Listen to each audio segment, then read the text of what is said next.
Hello good morning students मित्रों last video lecture में आपणे चैप्टर 3 में ओम नो नियम अने अवरोध विषे संपूर्ण अभ्यासक्रम पूर्ण कर्यो हतो के जेमा आपणे अवरोधनुं सूत्र पण स्टडी कर्युं हतुं R बराबर रो L बाय A। तदुपरांत मित्रों आ सूत्रने लगता કેટલાક એક્ઝામ્પલ્સ પણ સોલ્વ કર્યા હતા અને લાસ્ટમાં મિત્રો આપણે અવરોધનું વ્યસ્ત વાહકત્વ તદુપરાંત બીજી ભૌતિક રાશિ અવરોધકતા જેનું વ્યસ્ત વાહકતા વગેરેના એકમો પારિમાણિક સૂત્રો વિશે પણ ઊંડાણપૂર્વક અભ્યાસ પૂર્ણ કર્યો હતો। ઠીક છે, તો હવે મિત્રો આપણે ચેપ્ટરમાં આગળ વધીએ છીએ અને આજના વિડિયો લેક્ચરમાં આપણે વિદ્યુત प्रवाह घनता अने ओमनो नियम विद्युत प्रवाह घनताना स्वरूपमां अथवा तो ओमनो नियम सदिश स्वरूपे आपणे आजना विडियो लेक्चरमां आ बंने टॉपिक जोईशुं। ठीक छे, तो स्टार्ट करीए छीए आजनो विडियो लेक्चर।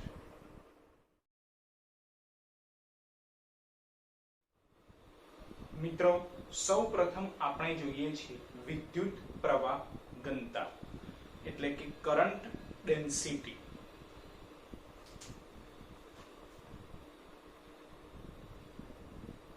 વિદ્યુત પ્રવાહ ઘનતા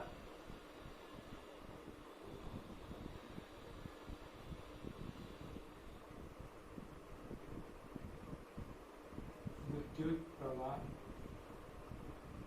ઘનતા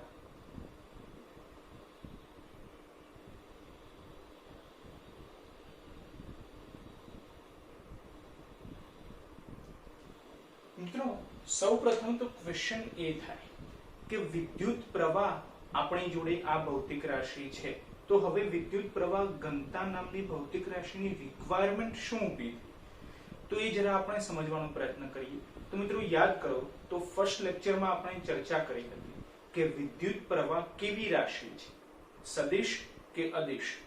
विचारीने आंसर आपो। आपणे फर्स्ट लेक्चर में आ चर्चा पूर्ण करेली छे। तो मित्रों विद्युत प्रवाह ए अदिश राशि छे, पछी भले विद्युत प्रवाह जोड़े दिशा पण छे मूल्य पण छे तेम छतां विद्युत प्रवाह एडिशन सब्ट्रेक्शन सरवाळा बादबाकी माटे सदिशोना गुणधर्मो फॉलो करतो नथी। धैट मीन्स के ए सदिशोना गुणधर्मो ना आधारे विद्युत प्रवाह नु सोल्यूशन थई शकतुं नथी। एनु सोल्यूशन એટલે કે એના એડિશન સબટ્રેક્શન કરવા માટે સાદી મેથડ ઉપયોગમાં લેવી પડે છે, એટલે કે અદિશ રાશિની મેથડ ઉપયોગમાં લેવી પડે છે। માટે વિદ્યુત પ્રવાહ કેવી રાશિ છે? અદિશ રાશિ છે। તો હવે મિત્રો આપણે ફિઝિક્સના કેટલાક પ્રોબ્લેમ્સ ઈઝીલી સોલ્વ કરવા માટે એવી ભૌતિક રાશિની જરૂરિયાત ઊભી થઈ કે જે વર્ક વિદ્યુત પ્રવાહનું કરે, કામ વિદ્યુત પ્રવાહનું કરે, પરંતુ સદિશ રાશિ હોય। કારણ કે વિદ્યુત પ્રવાહ કેવી રાશિ છે? અદિશ રાશિ છે। માટે એવી ભૌતિક રાશિની રિક્વાયરમેન્ટ ઊભી થઈ કે જે વિદ્યુત પ્રવાહ તરીકે વર્ક કરે અને સાથે સદિશ હોઈ શકે। માટે આપણે વિદ્યુત પ્રવાહ ઘનતા નામની ભૌતિક રાશિ સમજવી પડે છે, અસ્તિત્વમાં આવી, કે જે એક વેક્ટર ક્વોન્ટિટી છે, એટલે કે સદિશ રાશિ છે અને વિદ્યુત પ્રવાહનું જ વર્ક ફોલો કરે। ठीक है, એટલે ખાસ યાદ રાખીશું કે વિદ્યુત પ્રવાહ અદિશ રાશિ છે પરંતુ વિદ્યુત પ્રવાહ ઘનતા સદિશ રાશિ છે। બરાબર છે? ઓકે, હવે મિત્રો વિદ્યુત પ્રવાહ ઘનતાની વ્યાખ્યા આપણે ધ્યાનમાં લઈએ તો કોઈ એક સુવાહક લઈએ છીએ આપણે, બરાબર? તો આ કોઈ એક સુવાહક લીધેલું હોય,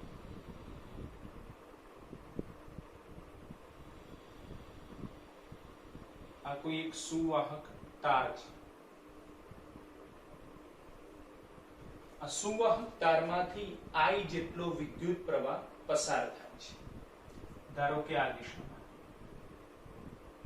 I જેટલો વિદ્યુત પ્રવાહ પસાર થાય છે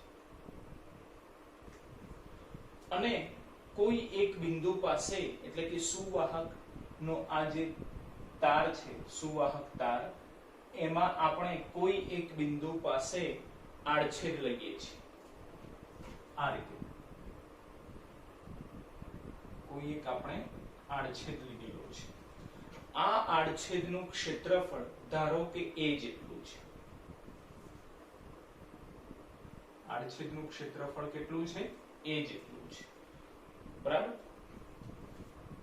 આ રીતે આપણે આડછેદ દર્શાવીએ છીએ, બરાબર?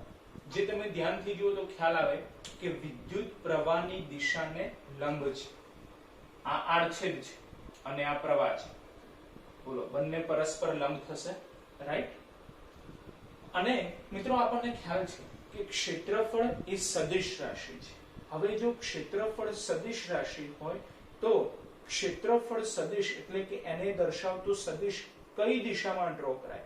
તો મિત્રો ખાસ યાદ રાખીશું કે ક્ષેત્રફળને દર્શાવતો સદિશ એ જે તે પૃષ્ઠને લંબ રૂપે બહારની તરફ આપણે દર્શાવી શકીએ. ધેટ મીન્સ કે જો પૃષ્ઠ આ રીતે હોય તો આને લંબ ક્ષેત્રફળ સદિશ આપણે આ દિશામાં ડ્રો કરી શકીએ. અને આ દિશા તો કઈ છે? તો કે પ્રવાહની દિશા છે. ધેટ મીન્સ કે પ્રવાહની દિશામાં આપણે વેક્ટર a એટલે કે ક્ષેત્રફળ સદિશ ડ્રો કરી શકીએ છીએ, રાઈટ? આ રીતે આ થઈ જશે વેક્ટર a ક્ષેત્રફળ સદિશ. તો આના આધારે મિત્રો ત્રણ વાતો યાદ રાખવાની છે. પહેલી વાત તો કે જે કોઈ પણ સુવાહક આપણે લીધેલો હોય એ સુવાહક તારમાંથી I જેટલો વિદ્યુત પ્રવાહ પસાર થાય છે, બરાબર છે? બીજી વાત કે જે બિંદુ પાસે આપણે વિદ્યુત પ્રવાહ ઘનતા ફાઇન્ડ આઉટ કરવી છે, માની લો કે અહીંયા આપણે આડછેદ લીધેલો છે, એ બિંદુ P છે, તો બિંદુ P પાસે આપણે વિદ્યુત પ્રવાહ ઘનતા શોધવી છે. તો જે બિંદુ પાસે આપણે પ્રવાહ ઘનતા શોધવી હોય એ બિંદુ પાસે પ્રવાહની દિશાને લંબ આપણે આડછેદ પસંદ કરવો પડે. ખાસ પ્રવાહની દિશાને લંબ આડછેદ પસંદ કરવો પડશે. આ રીતે પ્રવાહ આ દિશામાં છે, રાઈટ? તો એને લંબ આપણે આડછેદ પસંદ કરી દીધો, બરાબર? એટલે બીજી વાત ક્લિયર થઈ ગઈ. અને ત્રીજો પોઈન્ટ કે ક્ષેત્રફળ સદિશ એ હંમેશા વિદ્યુત પ્રવાહની દિશામાં જ આપણે ડ્રો કરવો પડશે. ક્ષેત્રફળ સદિશ વેક્ટર a વિદ્યુત પ્રવાહને પેરેલલ હોય એટલે કે એની દિશામાં જ આપણે ડ્રો કરવો પડશે અને સમાંતર જ છે, બરાબર? આ ત્રણ વાતો મગજમાં ફિટ થઈ ગઈ, કારણ કે આના આધારે જ આ ત્રણેય શબ્દોનો ત્રણેય વાક્યોનો ઉપયોગ કરીને જ આપણે વિદ્યુત પ્રવાહ ઘનતાની ડેફિનેશન આપવાની છે, રાઈટ? તો હવે આના આધારે મિત્રો આપણે બિંદુ P પાસે વિદ્યુત પ્રવાહ ઘનતા આ સૂત્રના આધારે ફાઇન્ડ આઉટ કરી શકીએ છીએ. વિદ્યુત પ્રવાહ ઘનતા J બરાબર વાહક તારમાંથી પસાર થતો વિદ્યુત પ્રવાહ I અને બિંદુ P પાસે આડછેદનું ક્ષેત્રફળ A. J બરાબર I/A, જ્યાં J એ વિદ્યુત પ્રવાહ ઘનતા છે, I એ વિદ્યુત પ્રવાહ છે અને A ક્ષેત્રફળ સદિશ, રાઈટ? જેમાં આપણને મિત્રો ખ્યાલ છે કે વિદ્યુત પ્રવાહ ઘનતા એ સદિશ રાશિ છે, માટે આપણે લખીશું વેક્ટર J. ક્ષેત્રફળ પણ સદિશ રાશિ છે, માટે આપણે અહીં લખીશું વેક્ટર A. પરંતુ વિદ્યુત પ્રવાહ સદિશ રાશિ નથી, રાઈટ? તો આ સૂત્ર યાદ રાખીશું. વેક્ટર J બરાબર I/વેક્ટર A. બોલો ક્લિયર? બિંદુ P પાસે વિદ્યુત પ્રવાહ ઘનતા વેક્ટર J બરાબર પસાર થતા વિદ્યુત પ્રવાહ I અને ક્ષેત્રફળ સદિશ વેક્ટર A ના ગુણોત્તર જેટલું હોય છે, બરાબર? હવે મિત્રો સૂત્રના આધારે આપણે વ્યાખ્યાને પ્રોપર શબ્દોમાં ગોઠવવાનો પ્રયત્ન કરીએ, જેમાં આપણને ખ્યાલ છે મિત્રો કે જે રાશિ છેદમાં હોય એને આપણે એક એકમ તરીકે સ્વીકારીએ છીએ, રાઈટ? એટલે એકમ ક્ષેત્રફળ દીઠ પસાર થતા વિદ્યુત પ્રવાહને વિદ્યુત પ્રવાહ ઘનતા કહે છે, બરાબર? આ મેં વ્યાખ્યા થઈ, પણ હવે એને આપણે પ્રોપર વર્ડ્સમાં ઢાળવી પડશે. જો ફરીથી એકમ ક્ષેત્રફળ દીઠ પસાર થતા વિદ્યુત પ્રવાહને વિદ્યુત પ્રવાહ ઘનતા કહે છે, બરાબર? પરંતુ પ્રોપર વર્ડ્સમાં આપણે વ્યાખ્યા પ્રમાણે લખીશું કે સુવાહકના કોઈ પણ બિંદુ પાસે વિદ્યુત પ્રવાહની દિશાને લંબ એવા એકમ આડછેદ વાળા ક્ષેત્રફળમાંથી પસાર થતા વિદ્યુત પ્રવાહને તે બિંદુ પાસે વિદ્યુત પ્રવાહ ઘનતા કહે છે. બોલો વ્યાખ્યા ખ્યાલ આવી છે? વ્યાખ્યામાં એકમ આડછેદ વાળા ક્ષેત્રફળમાંથી પસાર થતા વિદ્યુત પ્રવાહને વિદ્યુત પ્રવાહ ઘનતા કહે છે. એ તો વાત બરાબર છે, પણ ખાસ લંબ લેવાનું છે, કારણ કે આપણે અગાઉ જ ડિસ્કસ કર્યું કે બિંદુ P પાસે જો આપણે પ્રવાહ ઘનતા શોધવી હોય તો ત્યાં આપણે આડછેદ લેવો પડે, અને એ આડછેદ કેવો હોવો જોઈએ? પ્રવાહની દિશાને લંબ હોવો જોઈએ. તો એનો ઉલ્લેખ આપણે વ્યાખ્યામાં કરવાનો છે. બરાબર છે? તો ફરી હું વ્યાખ્યા બોલું છું. જે કોઈ વિદ્યાર્થી નોટ ડાઉન કરવી હોય નોટ ડાઉન કરી દેજો. બરાબર? જો સુવાહકના કોઈ પણ બિંદુ પાસે વિદ્યુત પ્રવાહની દિશાને લંબ એવા એકમ આડછેદ વાળા ક્ષેત્રફળમાંથી પસાર થતા વિદ્યુત પ્રવાહને તે બિંદુ પાસે વિદ્યુત પ્રવાહ ઘનતા કહે છે. બોલો ક્લિયર? અને વિદ્યુત પ્રવાહ ઘનતાનું સૂત્ર વેક્ટર J બરાબર I બાય વેક્ટર A. બરાબર છે? હવે મિત્રો વિદ્યુત પ્રવાહ ઘનતાનો એકમ અને પારિમાણિક સૂત્ર આપણે ધ્યાનમાં લઈએ. ચલો એકમ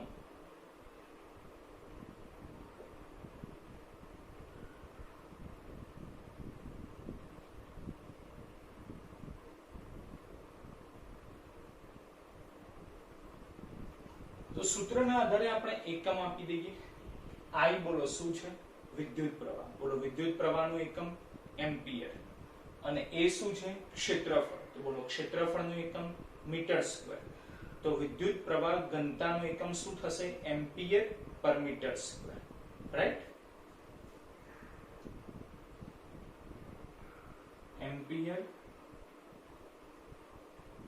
પર મીટર સ્ક્વેર. બરાબર છે? અને હવે જોઈએ એનું પારિમાણિક સૂત્ર.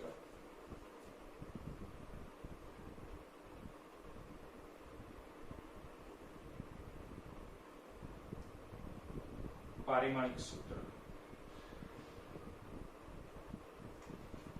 પારિમાણિક સૂત્ર તો સિમ્પલ, એકમ ઉપરથી લખી દેવાનું. બરાબર? મીટર કોનો એકમ છે? મીટર કોનો એકમ છે?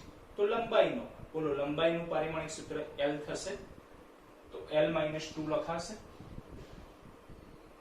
L - 2. રાઈટ? અને A તો A1 થઈ જશે.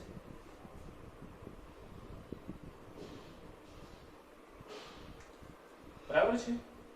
તો વિદ્યુત પ્રવાહ ઘનતાનો એકમ અને પારિમાણિક સૂત્રો બંને ખ્યાલ આવી ગયા છે. બરાબર?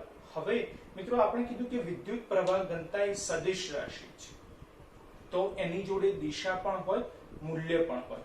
તો મૂલ્ય તો આપણે આ સૂત્રના આધારે ફાઇન્ડ આઉટ કરી શકીએ છીએ, પણ એની દિશા કઈ હશે? તો મિત્રો ખાસ યાદ રાખવાનું કે વિદ્યુત પ્રવાહ ઘનતાની દિશા વિદ્યુત પ્રવાહની દિશા હોય. એટલે વિદ્યુત પ્રવાહ જો આપણે આ દિશામાં દર્શાવેલો છે જમણી તરફ, તો વિદ્યુત પ્રવાહ ઘનતા પણ એ જ દિશામાં હશે. બોલો ક્લિયર છે? બરાબર?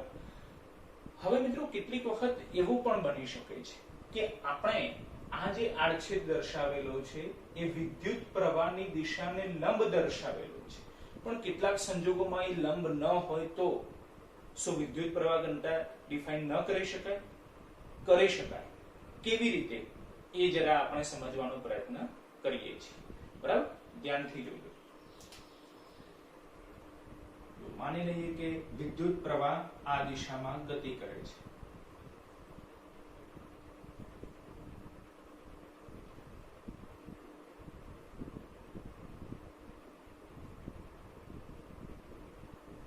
બરાબર? આ દિશામાં છે વિદ્યુત પ્રવાહ I, અને આપણે બિંદુ P પાસે વિદ્યુત પ્રવાહ ઘનતા શોધવી છે. તો ત્યાં આપણે કોઈક આડછેદ લેવો પડશે. રાઈટ? તો આપણે એને એક આડછેદ દર્શાવી દઈએ છીએ.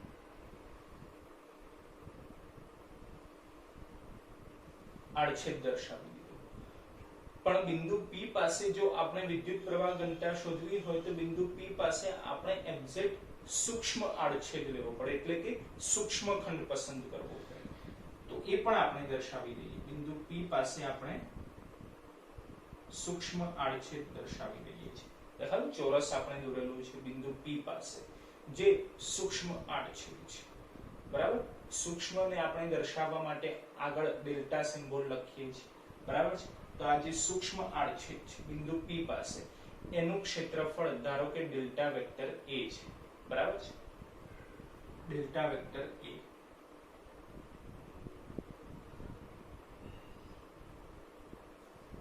બરાબર, તો એના માટે આપણે ક્ષેત્રફળ સદિશ કઈ દિશામાં ડ્રો કરી શકીએ?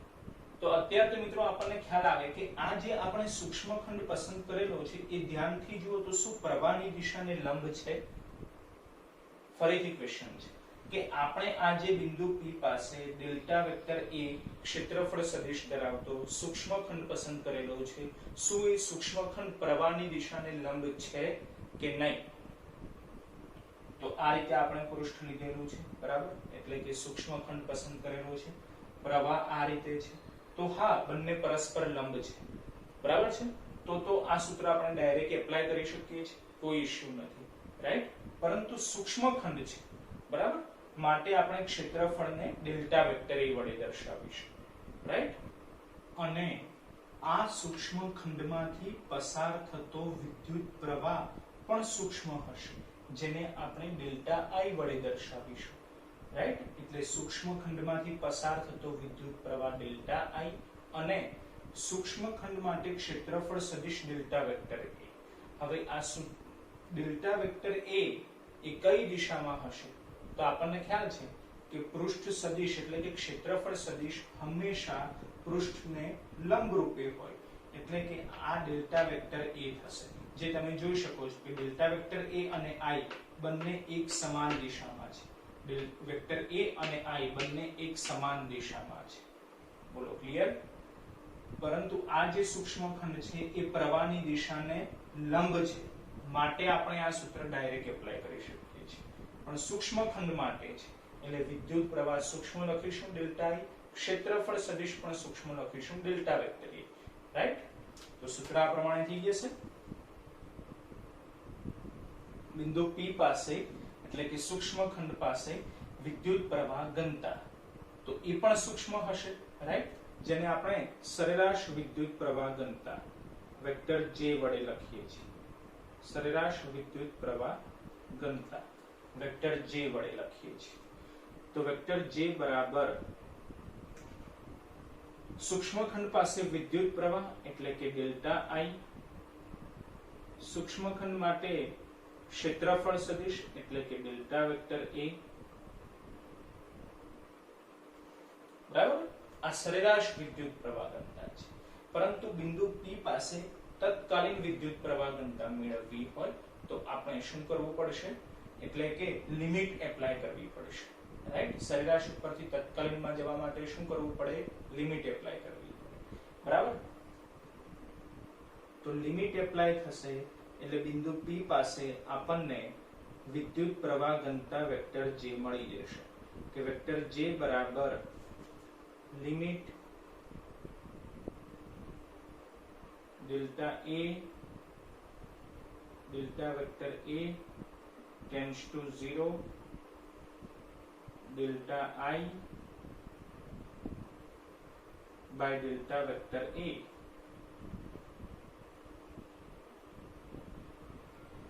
બરાબર, પરંતુ લિમિટના લીધે ડેલ્ટાની જગ્યાએ D સિમ્બોલ આવી જશે, માટે વેક્ટર J બરાબર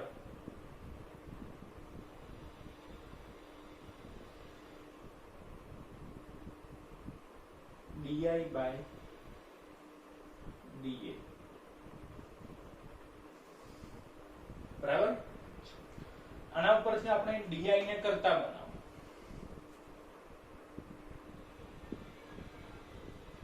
તો di બરાબર vector J into dA vector લખાશે. બરાબર, પણ આપણે આ d દૂર કરવા છે. d એ શું દર્શાવે છે? વિકલન દર્શાવે છે. બોલો મિત્રો, વિકલન દૂર કરવા માટે સંકલન એપ્લાય કરવું પડે. વિકલન સંકલન એકબીજાની ઓપોઝિટ પ્રક્રિયા છે. રાઈટ, તો સંકલન એપ્લાય કરીએ છીએ. માટે આપણને આ સૂત્ર આ પ્રમાણે મળશે I બરાબર vector J into vector A, right? I બરાબર vector J into vector A, અથવા તો તમે વિદ્યુત પ્રવાહ ઘનતાના સ્વરૂપમાં પણ લખી શકો છો કે વેક્ટર J બરાબર, બોલો વેક્ટર J ને કરતા બનાવો તો સૂત્ર શું થઈ જશે? વેક્ટર A છેદમાં આવી જશે એટલે શું લખાશે? I by vector A, I by vector A, બરાબર?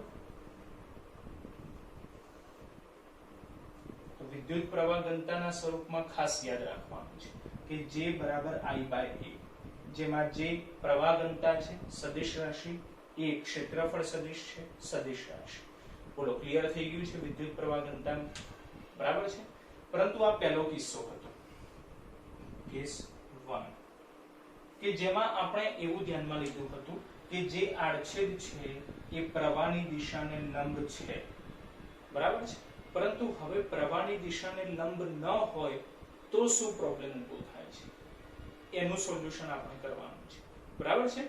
મિત્રો ખાસ એક વાત અહીંયા એ પણ ધ્યાનમાં રાખજો કે અહીંયા વેક્ટર J ડોટ D એ વેક્ટર છે, રાઈટ?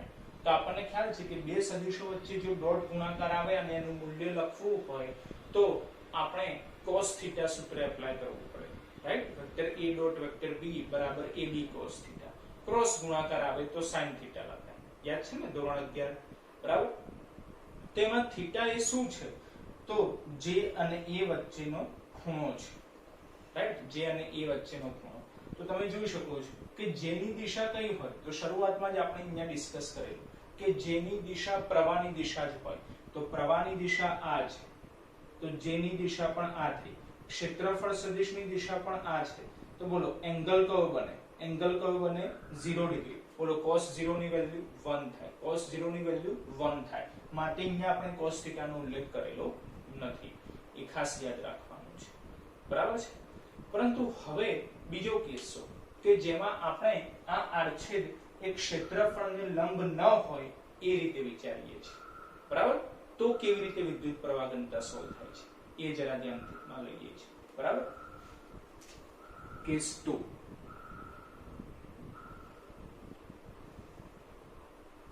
વિદ્યુત પ્રવાહ આ રીતે છે,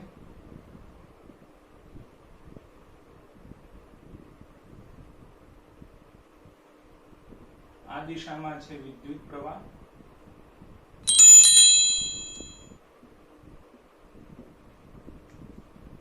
બરાબર?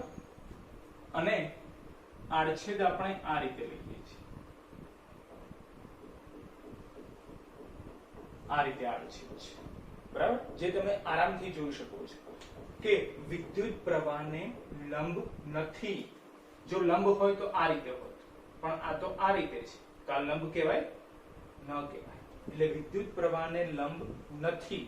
તો એવા સંજોગોમાં આપણે આ આડછેદના કોઈ પણ બિંદુ પાસે પ્રવાહ ઘનતા કેવી રીતે ફાઇન્ડ આઉટ કરીએ એ આપણે આ કિસ્સામાં સમજવાનું છે, બરાબર છે?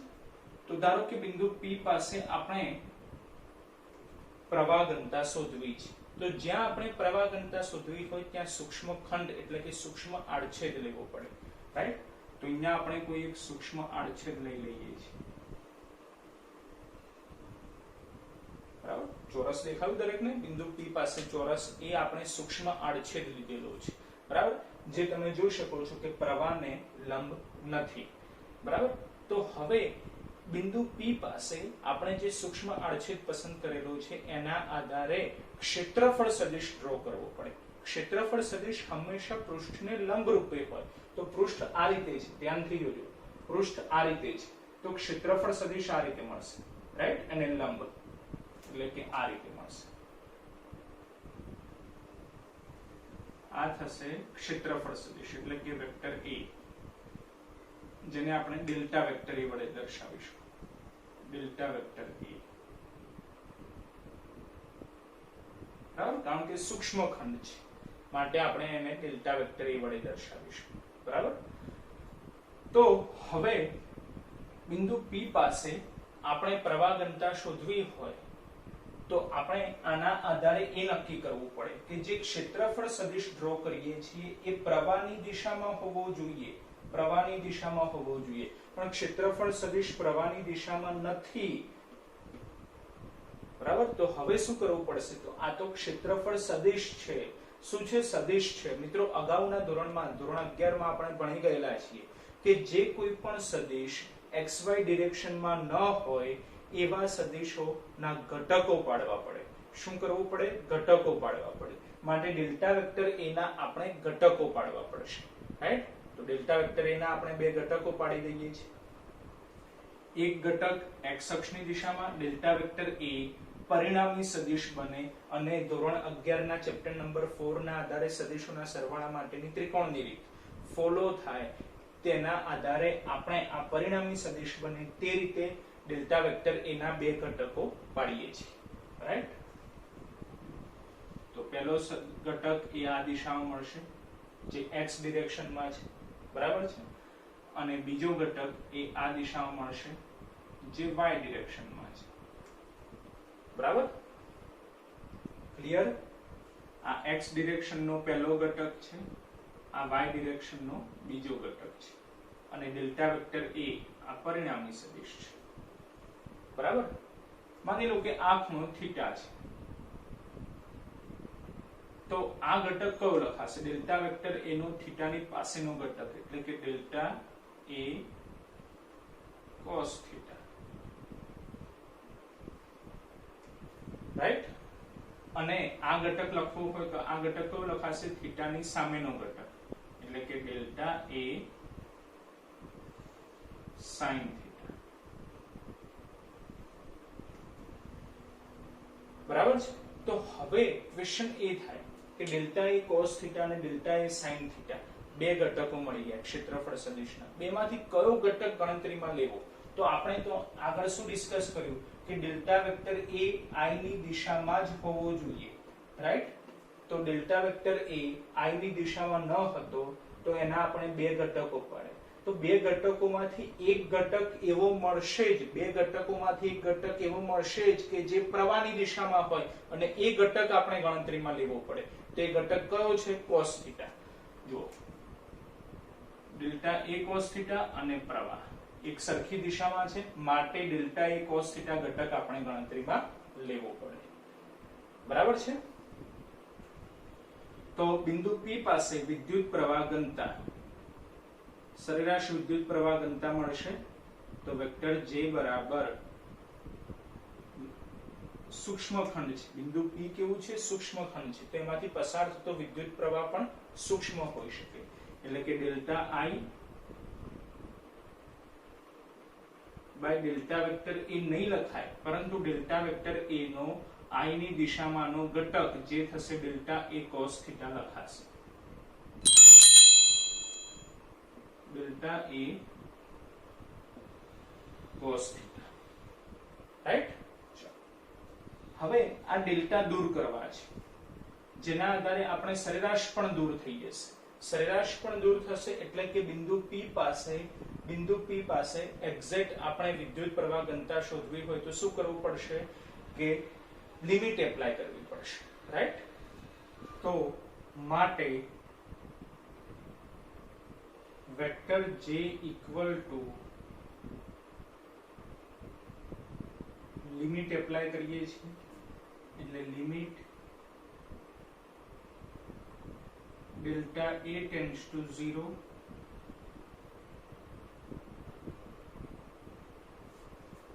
ડેલ્ટા I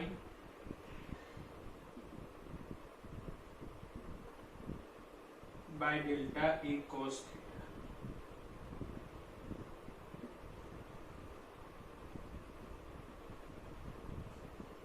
બરાબર? બોલો, લિમિટ એપ્લાય થશે તો ડેલ્ટા ની જગ્યાએ d સિમ્બોલ આવી જશે. માટે વેક્ટર J ઇક્વલ ટુ શું મળશે? સૂત્ર di upon da cos theta. બરાબર છે?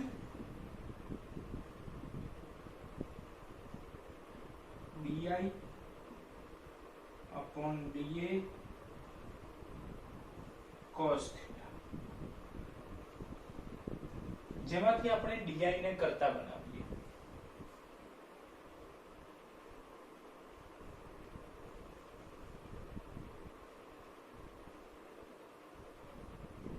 બોલો ડીઆઈ બરાબર શું લખાશે? વેક્ટર જે ડીએ cos થીટા લખાશે, રાઈટ? વેક્ટર જે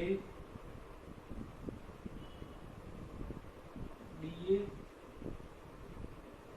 cos થીટા, બરાબર છે મિત્રો. થીટા નો મીનિંગ શું છે? તો કે વેક્ટર જે અને ડીએ cos થીટા ની વચ્ચેનો ખૂણો, રાઈટ? તો એ તો એંગલ તો કેટલો છે? તો કે 0 ડિગ્રી, રાઈટ? ડેલ્ટા એ cos થીટા અને વિદ્યુત પ્રવાહ ઘનતા. મિત્રો ફરીથી યાદ કરાવી દઉં છું કે વિદ્યુત પ્રવાહ ઘનતાની દિશા પ્રવાહની દિશા છે, રાઈટ? એટલે પ્રવાહ દિશામાં છે તો વિદ્યુત પ્રવાહ ઘનતા પણ આ જ દિશામાં થાય અને ડેલ્ટા એ cos થીટા પણ એ જ દિશામાં છે. તો એંગલ કેટલો બની ગયો? 0 ડિગ્રી. બોલો cos 0 ની વેલ્યુ 1 થઈ જશે. એટલે અહીંયા લખાશે વેક્ટર જે ડીએ વેક્ટર, રાઈટ? અથવા તો તમે એ રીતે પણ કહી શકો છો કે અહીંયા cos થીટા આવે છે. શું આવે છે? cos થીટા આવે છે.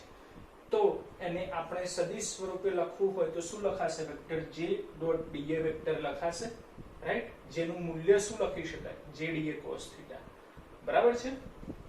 એટલે માટે ડીઆઈ બરાબર વેક્ટર જે cos થીટા છે એટલે ડોટ ગુણાકાર આવશે ડોટ ડીએ વેક્ટર, બરાબર?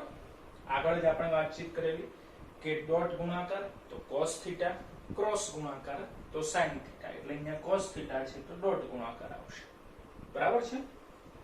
ચલો હવે આપણે આ ડી દૂર કરવા છે. તો ડી એ શું દર્શાવે છે? વિકલન. બોલો વિકલન દૂર કરવા સંકલન એપ્લાય કરવું પડશે, રાઈટ? તો બંને બાજુ સંકલન એપ્લાય કરીશું.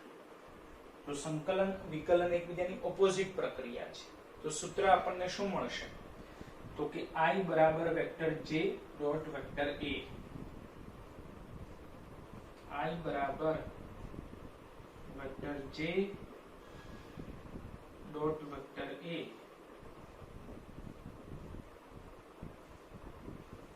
બરાબર. સૂત્ર યાદ રાખવું વિદ્યુત પ્રવાહનું. I બરાબર વેક્ટર જે ડોટ વેક્ટર એ અથવા તો આમાંથી વેક્ટર જે ને કરતા બનાવો. તો વેક્ટર જે બરાબર શું લખાશે? બોલો વેક્ટર જે ને કરતા બનાવો તો વેક્ટર એ છેદમાં આવી જશે એટલે I બાય વેક્ટર એ લખાશે. I બાય વેક્ટર એ. તો વિદ્યુત પ્રવાહ ઘનતાનું આ સૂત્ર પણ યાદ રાખો. વેક્ટર જે બરાબર I બાય વેક્ટર એ. એનું એક સૂત્ર છે વેક્ટર જે બરાબર I by vector A. Vector J બરાબર I બાય વેક્ટર એ, બરાબર? હવે મિત્રો આખી ચર્ચાનો એક આપણે સારાંશ જોઈ લઈએ. જો શરૂઆતમાં આપણે કીધું કે વિદ્યુત પ્રવાહ ઘનતા. તો વિદ્યુત પ્રવાહ ઘનતા નો મીનિંગ એવો છે કે એ કોઈ એક સદિશ રાશિ છે કે જે વિદ્યુત પ્રવાહનું જ વર્ક ફોલો કરે છે, એટલે કે વિદ્યુત પ્રવાહની જ દિશા ધરાવે છે. પણ વિદ્યુત પ્રવાહ અદિશ છે જ્યારે વિદ્યુત પ્રવાહ ઘનતા સદિશ છે. બોલો ક્લિયર આટલે સુધી? હવે વિદ્યુત પ્રવાહ ઘનતા ફાઇન્ડ આઉટ કરવા માટે આપણે સૂત્ર યાદ રાખવું પડશે. વેક્ટર જે બરાબર I by vector A. Vector J બરાબર I બાય વેક્ટર એ, જેના આધારે એની વ્યાખ્યા ખાસ યાદ રાખવાની છે કે સુવાહકના કોઈ પણ બિંદુ પાસે પ્રવાહની દિશાને લંબ એકમ આડછેદવાળા ક્ષેત્રફળમાંથી પસાર થતા વિદ્યુત પ્રવાહને તે બિંદુ પાસે વિદ્યુત પ્રવાહ ઘનતા કહે છે. બોલો ક્લિયર? બરાબર. પણ ડેફિનેશનમાં આપણે એક વર્ડ ખાસ ધ્યાનમાં રાખ્યો છે કે પ્રવાહની દિશાને લંબ આડછેદ, બરાબર છે? પ્રવાહની દિશાને લંબ આડછેદ. તો એને આપણે જરા ડિટેલથી સમજવા માટે આ બે કિસ્સા ધ્યાનમાં લીધેલા છે. જો પહેલો કિસ્સો શું કહેવા માંગે છે કે જો બિંદુ P પાસે આપણે પ્રવાહ ઘનતા શોધવી હોય તો બિંદુ P પાસે પ્રવાહની દિશાને લંબ એવો આડછેદ આપણે લીધેલો છે. પ્રવાહની દિશાને લંબ આડછેદ લીધેલો છે. માટે સિમ્પલ રીતે આપણે વિદ્યુત પ્રવાહ ઘનતા શોધી શકીએ છીએ પહેલા કિસ્સા અનુસાર. હવે બીજો કિસ્સો એવો આપણે લીધેલો છે કે જેમાં બિંદુ P પાસે આપણે પ્રવાહ ઘનતા શોધવી છે, પરંતુ બિંદુ P પાસે જે આડછેદ છે એ પ્રવાહની દિશાને લંબ નથી, પરંતુ પ્રવાહની દિશા સાથે થીટા ખૂણો બનાવે છે. જો પ્રવાહની દિશા સાથે થીટા ખૂણો બનાવે છે, તો એવા સંજોગોમાં આપણે શું કરવું પડે કે જે આડછેદ છે એના આધારે પૃષ્ઠ સદિશ એટલે કે ક્ષેત્રફળ સદિશ ડ્રો કરવાનો, એના બે ઘટકો પાડવાના અને એમાંથી એવો ઘટક ગણતરીમાં લેવો પડે, એવો ઘટક કે જે પ્રવાહની દિશામાં હોય, અને એના આધારે આપણે પ્રવાહ ઘનતા ફાઇન્ડ આઉટ કરી શકીએ છીએ. એટલે બંને કિસ્સા ખ્યાલ આવી ગયો છે, બરાબર. પણ હવે પરીક્ષા માટે જરૂરી કેટલું છે? તો મિત્રો આ બંને જે કિસ્સા છે એ એક્સ્ટ્રા માહિતી છે, એટલે ક્યાંક નીટ JEE માટે ઉપયોગી છે, અને વિદ્યુત પ્રવાહ ઘનતાને તમે વધારે ઊંડાણપૂર્વક સમજી શકો એના માટે આપણે આ બંને કિસ્સા કવર કરેલા છે. બાકી પરીક્ષા માટે તો સિમ્પલ ડેફિનેશન, સૂત્ર, એકમ પારિમાણિક સૂત્ર, બસ આટલું જ જરૂરી છે. બોલો મિત્રો, હવે આપણે જોઈએ છીએ નેક્સ્ટ ટોપિક કે જે છે ઓહ્મ્સ લો, ઓહ્મનો નિયમ. મિત્રો લાસ્ટ લેક્ચરમાં પણ આપણે ઓહ્મનો નિયમ પૂર્ણ કર્યો હતો, જે છે V બરાબર IR, પરંતુ એ ઓહ્મનો નિયમ એ અદિશ સ્વરૂપે હતો, જેમાં આપણને ખ્યાલ છે કે વોલ્ટેજ, વિદ્યુત પ્રવાહ, અવરોધ ત્રણેયમાંથી કોઈ પણ સદિશ રાશિ નથી, રાઈટ. હવે એ જ ઓહ્મનો નિયમ આપણે મેળવવાનો છે, પરંતુ સદિશ સ્વરૂપે મેળવવાનો છે, બરાબર. એટલે લાસ્ટ લેક્ચરમાં ઓહ્મનો નિયમ અદિશ સ્વરૂપે હતો, આજના વિડિયો લેક્ચરમાં ઓહ્મનો નિયમ સદિશ સ્વરૂપે છે, રાઈટ. તો જોઈએ છીએ નેક્સ્ટ ટોપિક, જે છે ઓહ્મનો નિયમ.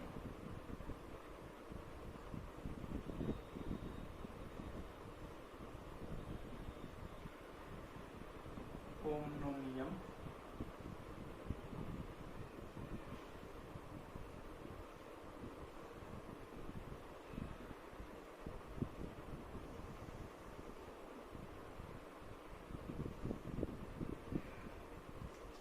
ઓહ્મનો નિયમ સદિશ સ્વરૂપે, ખાસ આ સમજવાનું છે, બરાબર.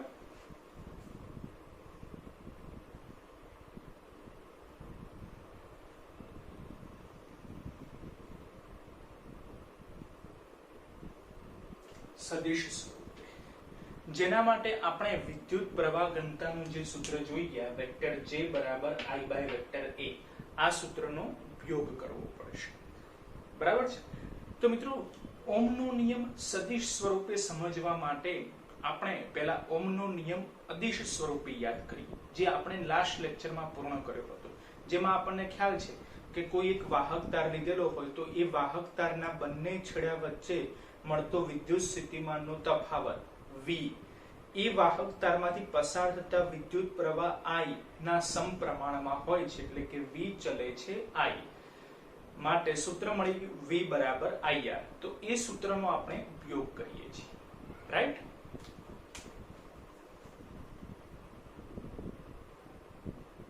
એટલે સૂત્ર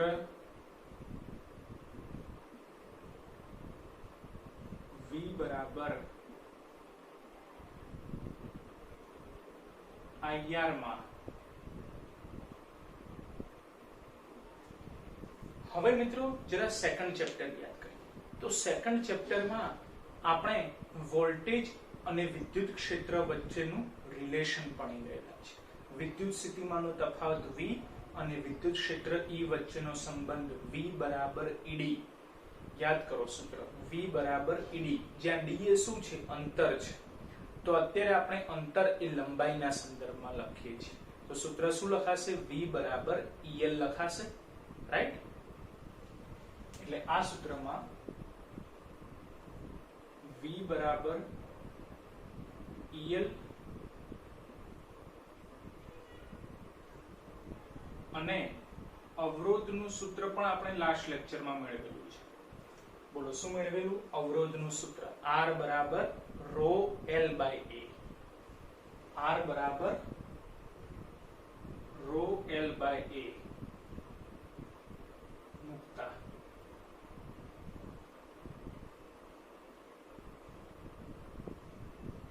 એટલે સૂત્રમાં આપણે બે ચેન્જ કરીએ છીએ. v ની જગ્યાએ લખીશું el અને r ની જગ્યાએ લખીશું rho l by a. બરાબર છે? જોઈએ શું ફરક પડે છે.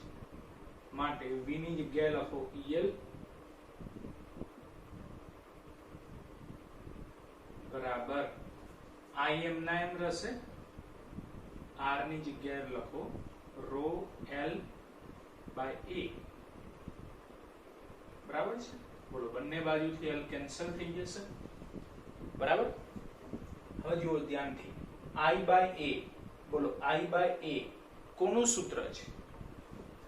i by a બોલો પ્રવાહ ઘનતાનું સૂત્ર થશે, એટલે જે લખાશે. બરાબર છે? i by a ની જગ્યાએ j rho as it is થશે, એટલે શું મળી જશે? j into rho. બોલો ક્લિયર? પરંતુ આપણને ખ્યાલ છે કે E એ વિદ્યુત ક્ષેત્ર છે જે સદિશ રાશિ છે, J એ પ્રવાહ ઘનતા છે એ પણ સદિશ રાશિ છે.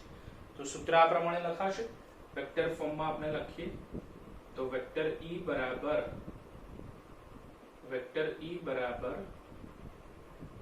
Vector J into rho. બરાબર છે?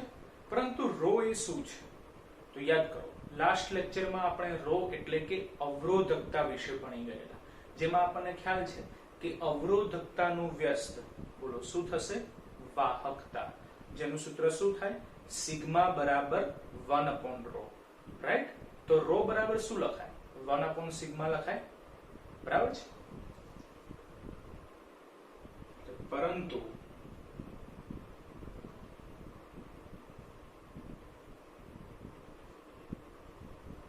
રો બરાબર 1 upon સિગ્મા. બરાબર? યાદ રાખવાનું લાસ્ટ લેક્ચર પ્રમાણે કે અવરોધકતા અને વાહકતા એકબીજાના વ્યસ્ત છે. બરાબર? એટલે જ્યાં રો દેખાય ત્યાં લખી દઈએ આપણે 1 upon સિગ્મા. તો સૂત્ર શું મળશે? તો માટે વેક્ટર E બરાબર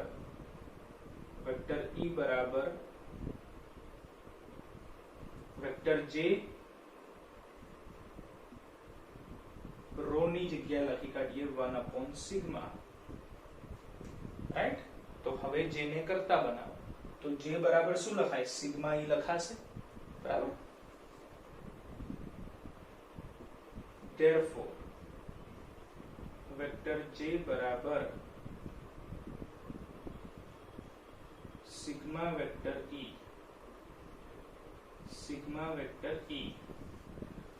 વેક્ટર J બરાબર સિગ્મા વેક્ટર E, જે ઓહ્મ્સ લો નું વેક્ટર ફોર્મ છે, એટલે કે ઓહ્મ નો નિયમ સદિશ સ્વરૂપે દર્શાવે છે. વેક્ટર J બરાબર સિગ્મા વેક્ટર E.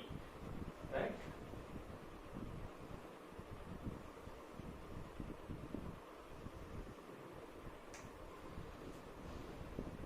ઓહ્મ નો નિયમ.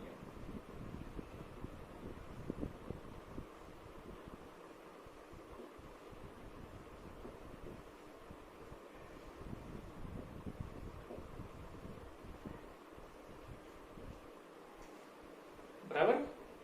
ઓહ્મ નો નિયમ છે પણ સદિશ કરેલું છે એટલે સદિશ સ્વરૂપે છે. બોલો તો સિમ્પલ છે. બરાબર? Ohm's law in vector form. બરાબર? તો એ ટોપિક પણ દરેકના મગજમાં ફિટ થઈ ગયો હશે.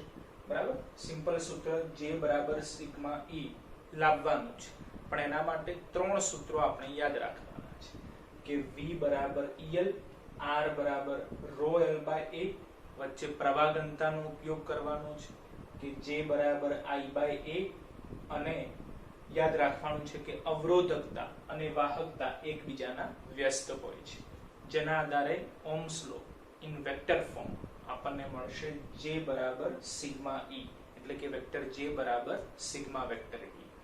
બોલો ક્લિયર થઈ ગયા બંને ટોપિક, પ્રવાહ ઘનતા અને મિત્રો. હવે આપણે જે કંઈ પણ ટોપિક પૂર્ણ કરેલા છે એ દરેક ટોપિકને લગતા નીટ લેવલના કેટલાક MCQ સોલ્વ કરીએ છીએ, જેના માટે આપણે જેટલા પણ ટોપિક પૂર્ણ કરેલા છે એ દરેક ટોપિકમાં કવર થતા સૂત્રો જરા રિવાઇઝ કરી દઈએ છીએ. રાઈટ? તો મિત્રો યાદ કરો, ફર્સ્ટ ફર્સ્ટ ટોપિક કયો હતો? વિદ્યુત પ્રવાહ, જેમાં આપણે બે સૂત્રો ભણી ગયા, સરેરાશ વિદ્યુત પ્રવાહ અને તત્કાલીન વિદ્યુત પ્રવાહ. રાઈટ? બોલો, સરેરાશ વિદ્યુત પ્રવાહનું સૂત્ર શું હતું? ડેલ્ટા I બરાબર delta Q by delta T.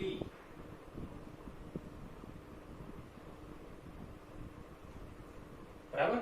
એના ઉપરથી તત્કાલીન વિદ્યુત પ્રવાહ, બોલો એનું સૂત્ર શું હતું? I બરાબર dq બાય dt. I બરાબર dq બાય dt.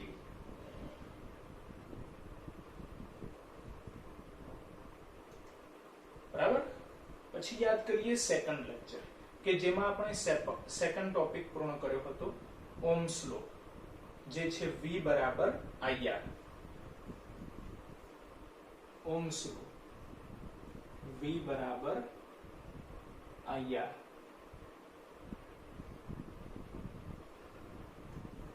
જેમાં આપણે અવરોધનો ટોપિક પણ પૂર્ણ કર્યો હતો. અવરોધનું સૂત્ર શું હતું? R બરાબર rho L by A.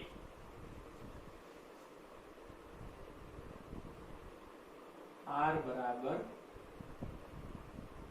rho L by A.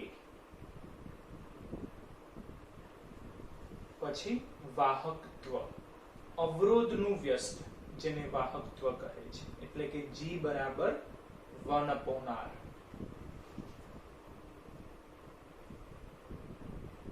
G બરાબર 1/R. પછી અવરોધકતા એટલે કે રો. ચલો આમાંથી રો ને કરતા બનાવો. બોલો સૂત્ર શું થશે? RA બાય L લખાશે. રાઈટ? એટલે અવરોધકતા રો બરાબર RA બાય L.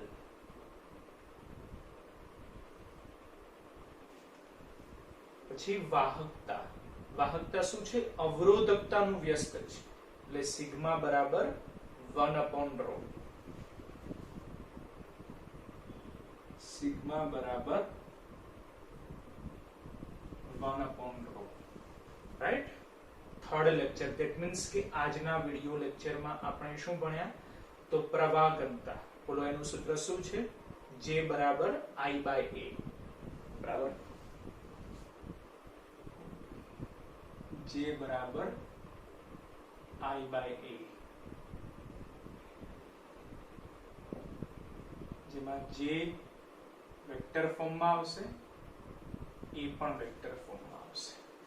અને એનો ઉપયોગ કરીને લાસ્ટ થિયરી આપણે પૂર્ણ કરી, Ohm's law in vector form. J બરાબર સિગ્મા E. બરાબર છે? વેક્ટર J બરાબર સિગ્મા વેક્ટર E. બરાબર? તો આટલા સૂત્રો જરા આપણે યાદ કરી લીધા, અને હવે આ દરેક સૂત્રનો ઉપયોગ થાય એવા કેટલાક નીટ લેવલના MCQ સોલ્વ કરીએ છીએ. ઠીક છે? તો જો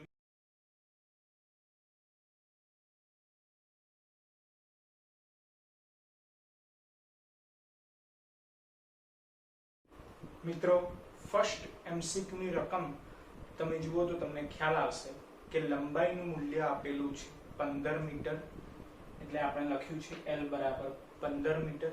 ક્ષેત્રફળની વેલ્યુ પણ આપેલી છે, A બરાબર 6 × 10⁻7 મીટર સ્ક્વેર, અને અવરોધની વેલ્યુ આપેલી છે R બરાબર 5 ઓહ્મ, અને આપણને અવરોધકતા શોધવાની કીધેલી છે. બરાબર છે? તો ઉપર બધા જ સૂત્રો લખેલા છે. અવરોધકતા શોધવા માટે કયું સૂત્ર વપરાશે? ચલો, તો આ સૂત્રમાંથી અવરોધકતાને કરતા બનાવો, એટલે સૂત્ર શું મળી જશે? RA by L. તો R, A અને L ત્રણેય વેલ્યુ આપણને આપેલી છે. R, A અને L, તો અવરોધકતા મળી જશે. એકદમ સિમ્પલ છે. બરાબર છે? અવરોધકતા રો બરાબર RA બાય L.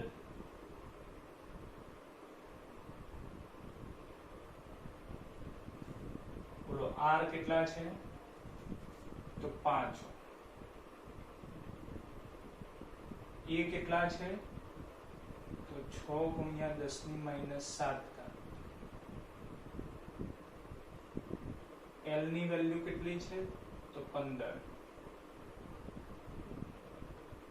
બરાબર. બોલો 6 ગુણ્યા 5 30, 30 ભાગ્યા 15 એટલે કે 2 મળશે. તો આન્સર થઈ જશે રો બરાબર 2 ગુણ્યા 10 ની -7 ઘાત.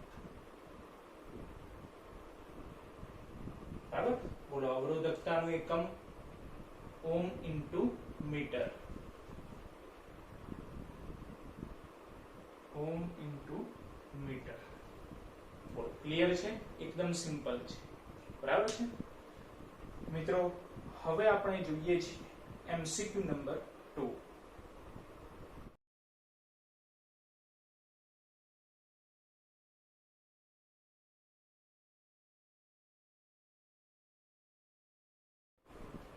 મિત્રો સેકન્ડ એમસીક્યુ ની રકમમાં આપણને આપેલ છે કે કોઈ એક તારની લંબાઈ અને ત્રિજ્યા બમણી કરવામાં આવે તો તેના અવરોધ અને અવરોધકતા, વિશિષ્ટ અવરોધ કીધેલું છે મિત્રો. વિશિષ્ટ અવરોધ એ જ અવરોધકતા છે.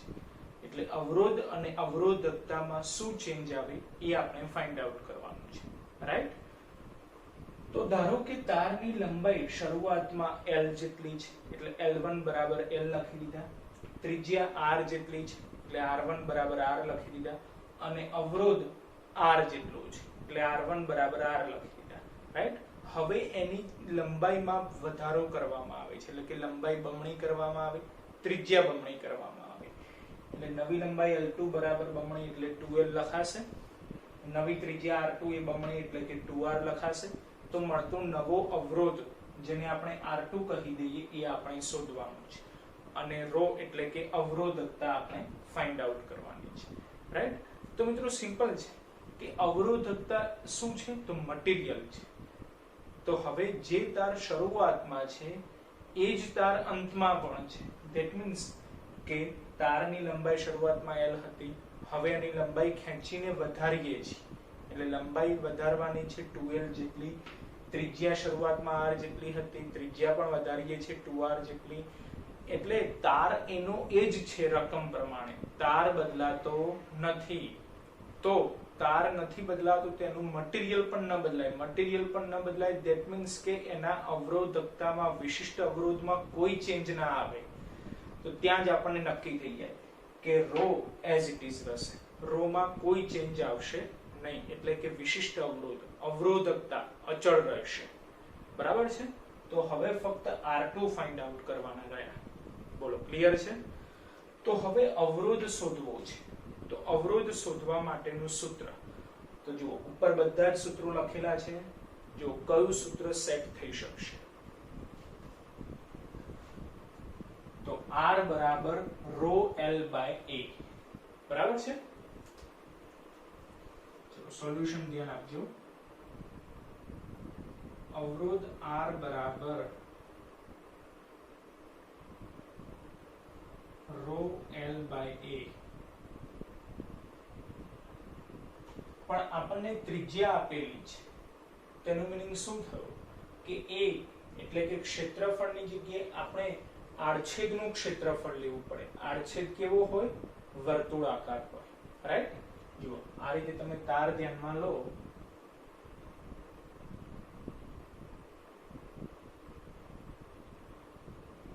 બરાબર. તો એને સાઈડ થી જુઓ તો આ આકાર કેવો છે? વર્તુળાકાર. અને એનું વર્તુળનું ક્ષેત્રફળ આપણે લખવું પડે. બોલો વર્તુળનું ક્ષેત્રફળ πr² થશે. એટલે e ની જગ્યાએ આપણે πr² લખી દઈએ છીએ. રાઈટ. તો શું લખાશે? રો L પાઈ R² જેમાં આપણે શરૂઆતમાં જ ચર્ચા કરી દીધી કે રો અચળ છે અને પાઈ તો પહેલેથી અચળ હોય, તેનો મીનિંગ શું થયો કે r કોની ઉપર ડિપેન્ડ કરે છે? l અને r² ઉપર ડિપેન્ડ કરે છે, રાઈટ?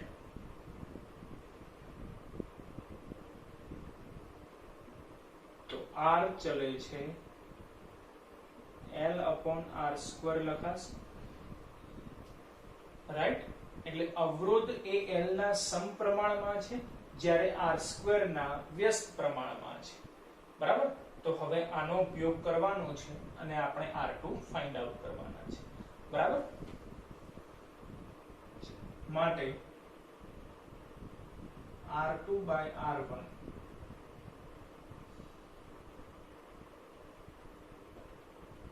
મિત્રો ખાસ ધ્યાનમાં રાખવાનું છે, આ પ્રકારના ઘણા MCQ આવશે જેમાં આપણે એક સિમ્પલ વસ્તુ મગજમાં ફિટ કરી દેવાની કે જો ડાબી બાજુ 2/1 લખેલું હોય અને જમણી બાજુ જો સમપ્રમાણ હોય તો 2/1 જ આવશે. ડાબી બાજુ જે લખ્યું છે સમપ્રમાણ હોય તો જમણી બાજુ પણ એ જ મળે, રાઈટ? એટલે કે l સમપ્રમાણમાં છે તો શું લખાશે? L2/L1, બરાબર? પછી ગુણાકાર કરી દેવાનો. બોલો r કેવા પ્રમાણમાં છે? વ્યસ્ત પ્રમાણ. વ્યસ્ત પ્રમાણ હોય તો ડાબી બાજુ જે લખેલું છે એનાથી ઉલટું લખવાનું. એટલે ડાબી બાજુ 2/1 લખ્યું છે તો જમણી બાજુ 1/2 આવશે. ક્યારે? જ્યારે વ્યસ્ત પ્રમાણ હોય ત્યારે. એટલે r1/r2² લખાશે, બરાબર છે? r1/r2². એટલે આ વાત મગજમાં ફિટ કરી દેવાની છે. 2/1 તો 2/1 ક્યારે? જ્યારે સમપ્રમાણ હોય ત્યારે. 2/1 તો 1/2 ક્યારે? જ્યારે વ્યસ્ત પ્રમાણ હોય ત્યારે, બરાબર છે? ચલો હવે કિંમતો મૂકી દો. બોલો L2/L1, L2/L1, બોલો જોજો ધ્યાનથી જરા. L2/L1 કરીએ, બોલો L કેન્સલ થઈ જશે તો 2/1 રહેશે એટલે આપણે 2 લખી દઈએ. ગુણાકારમાં r1/r2, બોલો r1/r2 તો r કેન્સલ થઈ જશે એટલે 1/2 રહેશે, પણ એનો વર્ગ છે. 1 નો વર્ગ 1, 2 નો વર્ગ 4 તો છેદમાં 2 આવી જશે.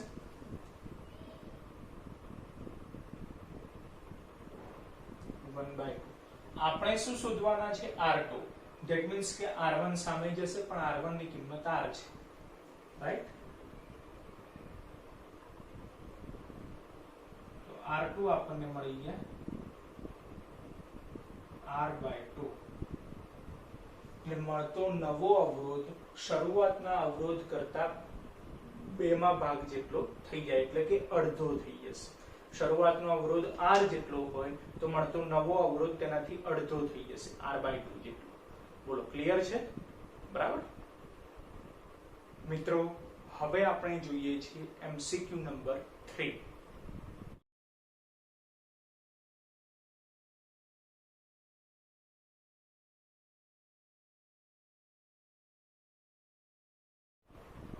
મિત્રો ત્રીજા MCQ ની રકમમાં આપણને આપેલું છે કે કોઈ L લંબાઈના તારનો અવરોધ 4 ઓહ્મ જેટલો છે.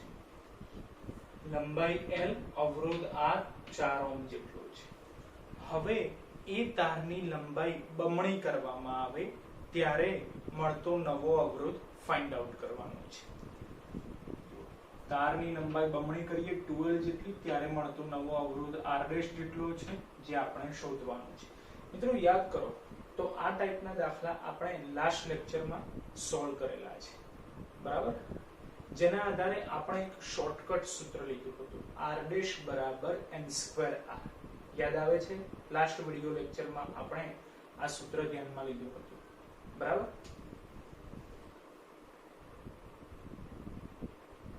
R' = n²R.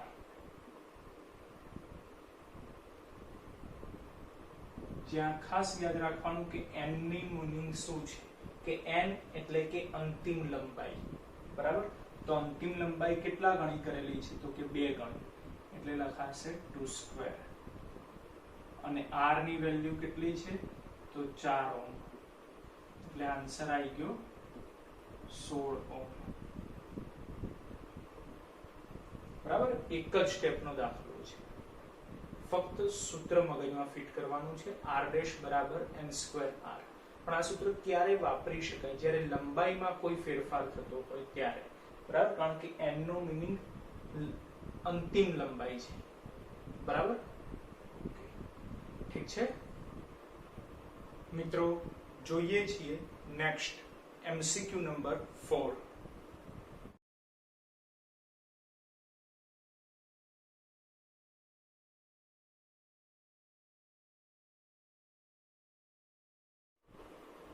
મિત્રો, ચોથા MCQ ની રકમમાં આપણને આપેલું છે કે બી તારની અવરોધકતા એ તારની અવરોધકતા કરતા બમણી છે.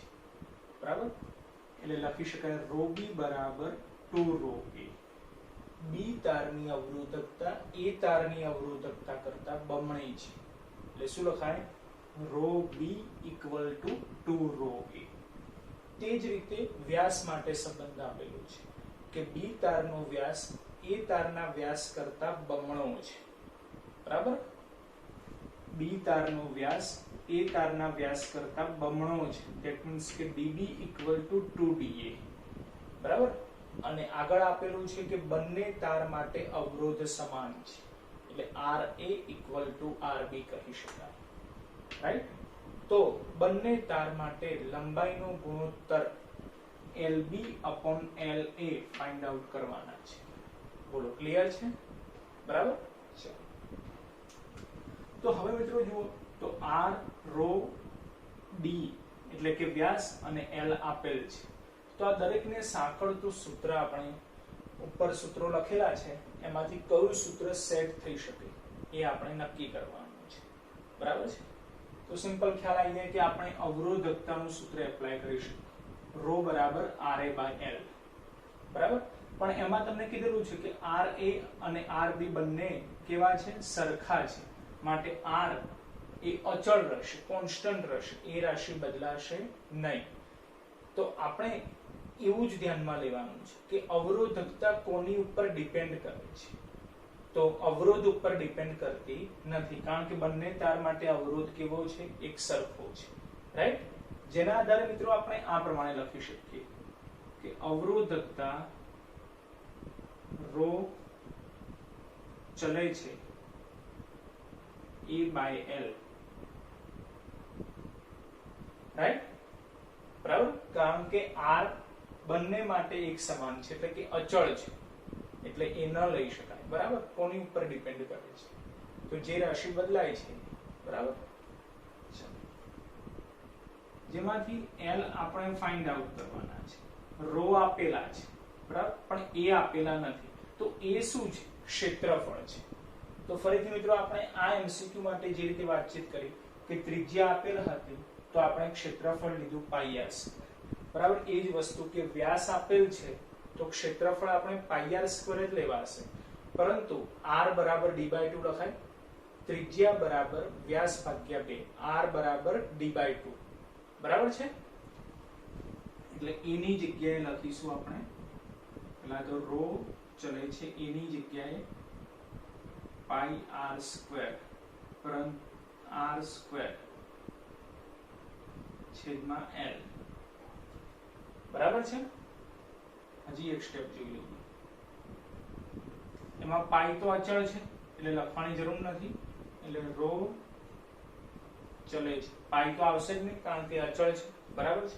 r ની જગ્યાએ d/2 એટલે d² થઈ જશે, છેદમાં 2, 2 નો વર્ગ 4, 4L લખાશે, 4L.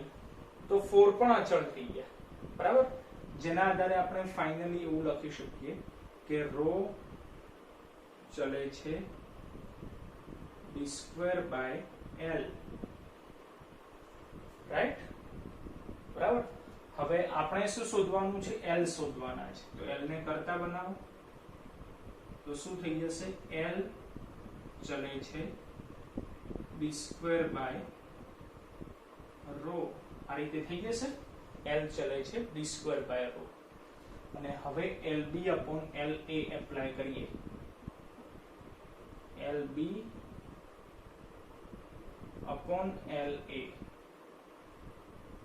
इक्वल टू, तो મિત્રો હમણાં જ આપણે સેકન્ડ એમસીક્યુ માં વાતચીત કરી હતી કે જે રાશિ સમપ્રમાણમાં છે, જે રીતે ડાબી બાજુ લખ્યું હોય એ જ રીતે જમણી બાજુ લખવાનું સમપ્રમાણ માટે, બરાબર? એટલે કે d માટે આપણે l વાળું સંબંધ લખીશું, એટલે db square upon ds square, પછી ગુણાકાર રો એ વ્યસ્ત પ્રમાણમાં છે, વ્યસ્ત પ્રમાણ હોય તો ડાબી બાજુ કરતા ઉલટું લખવાનું, બરાબર? એટલે p બાય a ની જગ્યાએ a બાય b લખીશું, a બાય b એટલે rho a upon rho b, બરાબર? ચલો કિંમત મૂકો, db ની વેલ્યુ કેટલી છે તો 2da, 2da એનો વર્ગ અને છેદમાં ds સ્ક્વેર, બોલો ds સ્ક્વેર કેન્સલ થઈ જશે, બરાબર? ગુણાકારમાં rho a upon rho b, rho a as it is રહેશે, રો b ની વેલ્યુ કેટલી છે તો કે 2 રો a, 2 રો a, બોલો રો a કેન્સલ થઈ જશે, બરાબર? માટે lb upon la equal to, બોલો 2 નો વર્ગ 4 છેદમાં 2, એટલે જવાબ આવી ગયો 2. બોલો ક્લિયર?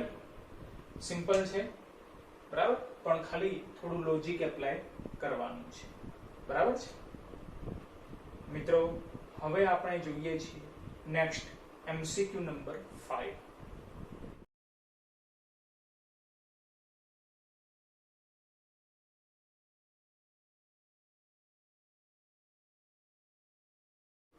મિત્રો 5મા એમસીક્યુ ની રકમમાં આપણને આપેલું છે કે કોઈ એક તારને તેની લંબાઈ તેની ત્રિજ્યા અડધી થાય ત્યાં સુધી ખેંચવામાં આવે છે, રાઈટ? ત્રિજ્યા અડધી થાય ત્યાં સુધી આપણે તારને ખેંચીએ છીએ, તો મળતો નવો અવરોધ આપણે ફાઇન્ડ આઉટ કરવાનો છે, રાઈટ?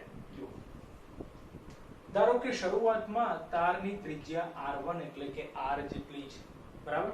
હવે એની ત્રિજ્યા અડધી થાય, r/2 જેટલી થાય ત્યાં સુધી તારને આપણે ખેંચીએ છીએ, એટલે r2 બરાબર r/2, તો ત્યારે મળતો નવો અવરોધ એટલે કે r' આપણે ફાઇન્ડ આઉટ કરવાના છે, રાઈટ? મિત્રો યાદ કરો તો લાસ્ટ લેક્ચરમાં આપણે વાતચીત કરી હતી કે જ્યારે તારને આપણે ખેંચીએ એટલે એની લંબાઈમાં વધારો કરીએ અથવા કમ્પ્રેસ કરીએ એટલે કે દબાવીએ એટલે એની લંબાઈમાં ઘટાડો કરીએ, બરાબર? ખેંચીએ અથવા ઘટાડો કરીએ, બરાબર છે? એટલે કે દબાવીએ, એ બંને સંજોગોમાં મિત્રો કદ કોન્સ્ટન્ટ રહે છે, કદમાં કોઈ જ ચેન્જ થતો નથી, બરાબર છે? તો એ પ્રોપર્ટીઝનો આપણે અત્યારે ઉપયોગ કરવાનો છે, બરાબર છે? કારણ કે આપણે અવરોધ શોધવો હોય તો ઉપરથી બોલો કયું સૂત્ર સેટ થઈ શકે, તો અવરોધ શોધવા માટે સૂત્ર r બરાબર રો l બાય a સેટ થઈ શકે, રાઈટ? જેમાં આપણને ખ્યાલ છે કે તારને ખેંચીએ અથવા તારને દબાવીએ તો એનું મટીરીયલ ચેન્જ થતું નથી, માટે અવરોધકતામાં કોઈ ચેન્જ નહીં આવે, પરંતુ લંબાઈ અને ક્ષેત્રફળમાં ચેન્જ આવી શકે. તો લંબાઈમાં થતો ફેરફાર આપેલો નથી, રાઈટ?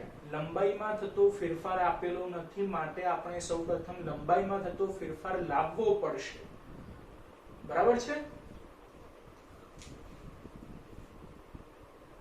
તો લંબાઈમાં થતો ફેરફાર લાવવા માટે આપણે કદ કોન્સ્ટન્ટ રહે છે એ ગુણધર્મનો ઉપયોગ કરીએ છીએ, એટલે પ્રારંભિક કદ vi ઇક્વલ ટુ અંતિમ કદ vf લખાશે, બરાબર? આપણને ખ્યાલ છે કે કદ બરાબર ક્ષેત્રફળ ગુણ્યા લંબાઈ, બરાબર? ક્ષેત્રફળ ગુણ્યા લંબાઈ. ધારો કે શરૂઆતનું ક્ષેત્રફળ a જેટલું છે, શરૂઆતની લંબાઈ l જેટલી છે, અંતિમ ક્ષેત્રફળ a' જેટલું છે, એટલે અહીંયા a1 કરી દઈએ છીએ, અહીંયા a2 કરી દઈએ. પ્રારંભિક લંબાઈ L1, અંતિમ લંબાઈ L2 કરી દઈએ. બરાબર, 1 2 સિમ્બોલ લઈએ છીએ. પ્રારંભ માટે 1, અંતિમ માટે 2. બરાબર. બોલો, ક્ષેત્રફળ આપેલું છે, નથી આપ્યું, પણ એની જગ્યાએ ત્રિજ્યા આપેલું છે. જો ક્ષેત્રફળની જગ્યાએ ત્રિજ્યા આપેલ હોય તો સૂત્ર શું વાપરવાનું? પાઈ આર સ્ક્વેર. બરાબર. તો પાઈ તો કોન્સ્ટન્ટ છે, તો એને આપણે લખવાની જરૂરિયાત નથી, એટલે આર સ્ક્વેર લખાશે. બરાબર છે. માટે r1 સ્ક્વેર L1. બરાબર. અહીંયા પણ r2 સ્ક્વેર L2. તો આપણે શું શોધવા છે? L2 શોધવા છે. બરાબર છે.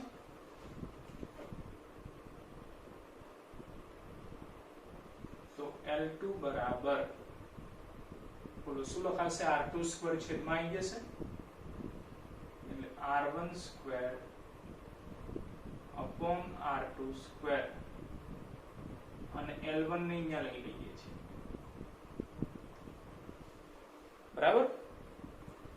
L2 by L1 બરાબર r1 square upon r2 square. બોલો, r1 સ્ક્વેર એટલે r સ્ક્વેર લખાશે, અને છેદમાં r2 સ્ક્વેર એટલે r સ્ક્વેર બાય 4 લખાશે. તો આ 4 ઉપર જતા રહેશે, r સ્ક્વેર કેન્સલ થઈ ગયા. માટે L2 by L1 બરાબર 4. બરાબર. તો અંતિમ લંબાઈ કેટલી?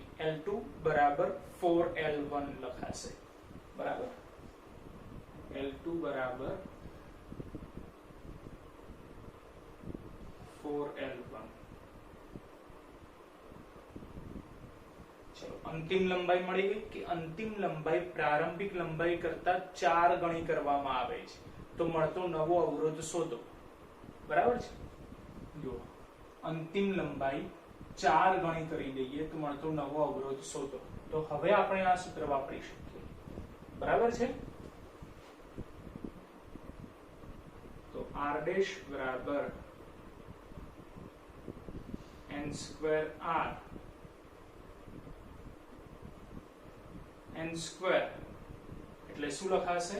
લંબાઈ લખવાની ને, તો અંતિમ લંબાઈ કેટલી થાય છે? 4 ગણી થાય છે, એટલે 4 નો વર્ગ લખાશે r as it is. એટલે કે આન્સર આવી ગયો. મિત્રો, હવે આપણે જોઈએ છીએ લાસ્ટ MCQ નંબર 6.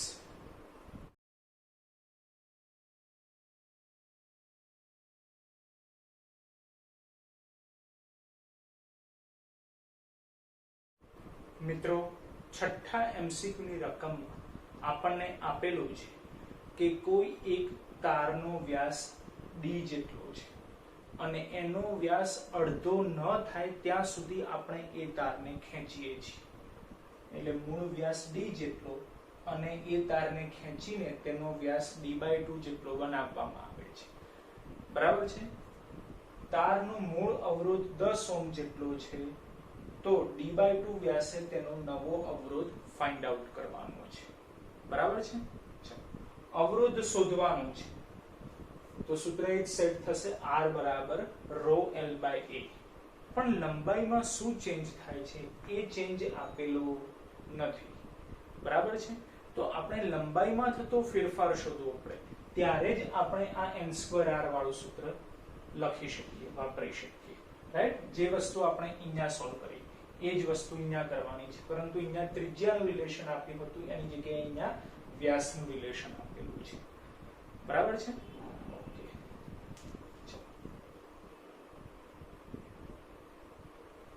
તો હવે મિત્રો આપણને ખ્યાલ છે કે તારની લંબાઈમાં વધારો કરવામાં આવે, ઘટાડો કરવામાં આવે, એટલે એને ખેંચીએ કે કમ્પ્રેસ કરીએ, દબાવીએ, બંને સંજોગોમાં કદ કેવું રહે છે? કોન્સ્ટન્ટ રહે છે. તો એ જ પ્રોપર્ટીનો આપણે ઉપયોગ કરવાનો છે. બરાબર છે. એટલે આપણે લખીશું પ્રારંભિક કદ ઇક્વલ ટુ અંતિમ કદ vi equal to vf. બરાબર. પરંતુ કદ એટલે શું લખાય? ક્ષેત્રફળ ગુણ્યા લંબાઈ લખાશે. બરાબર.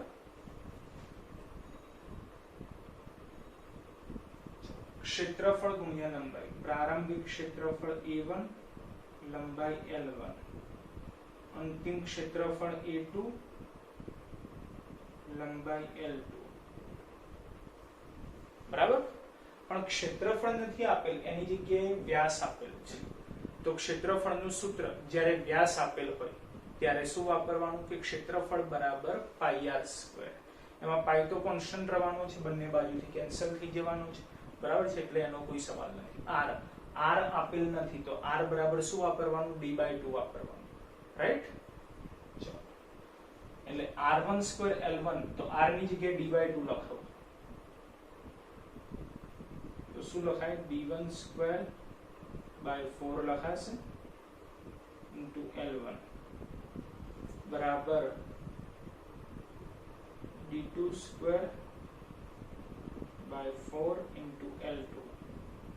આ રીતે લખાશે. r બરાબર d/2 એટલે d1 સ્ક્વેર by 4 થઈ જાય. r બરાબર d/2 એટલે કે d2 સ્ક્વેર by 4 થઈ જાય. બોલો, બંને બાજુથી 4 કેન્સલ. આપણે શું શોધવાનું છે? લંબાઈ શોધવાની છે. બરાબર છે. તો માટે L2 by L1 ને કરતા બનાવો.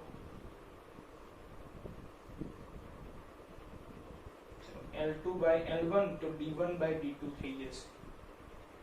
એટલે કે D1 square by D2 square. બરાબર. આ જ રિલેશન આવ્યું. R1 square upon R2 square, D1 square upon D2 square. એટલે આ મગજમાં ફિટ કરી દેવાનું કે ત્રિજ્યા આપેલ હોય, વ્યાસ આપેલ હોય, કોઈ ચેન્જ નથી આવતો. બરાબર છે. d1 square by d2 square, તો d1 d લેવાના, d2 d/2 લેવાના. એટલે આ d છે, આ d/2 છે. એટલે અહીંયા d સ્ક્વેર થઈ જશે. બોલો, d સ્ક્વેર કેન્સલ, 4 ઉપર જતા રહેશે. માટે L2 by L1 બરાબર 4. તો મળતી નવી લંબાઈ એટલે કે L2 એ પ્રારંભિક લંબાઈ કરતા 4 ગણી થાય L1. અને લંબાઈ મળી ગઈ, અંતિમ લંબાઈ. તો હવે આપણે n2r વાળું સૂત્ર એપ્લાય કરી શકીએ. રાઈટ. એટલે r' બરાબર n2r. n2 એટલે કે લંબાઈમાં કેટલો ચેન્જ થાય છે? તો મળતી નવી લંબાઈ 4 ગણી થાય છે. એટલે 4² લખાશે. 4² r. પરંતુ r ની વેલ્યુ આપેલી છે 10. 4 નો વર્ગ 16. 16 ગુણ્યા 10 160 ઓહ્મ. આન્સર કેટલો આવશે? 160 ઓહ્મ. બરાબર છે. તો મિત્રો દરેકે MCQ ખ્યાલ આવી ગયો છે. તો મિત્રો આ લેક્ચર આપણે અહીંયા પૂરો કરીએ છીએ અને મળીએ છીએ હવે નેક્સ્ટ વિડિયો.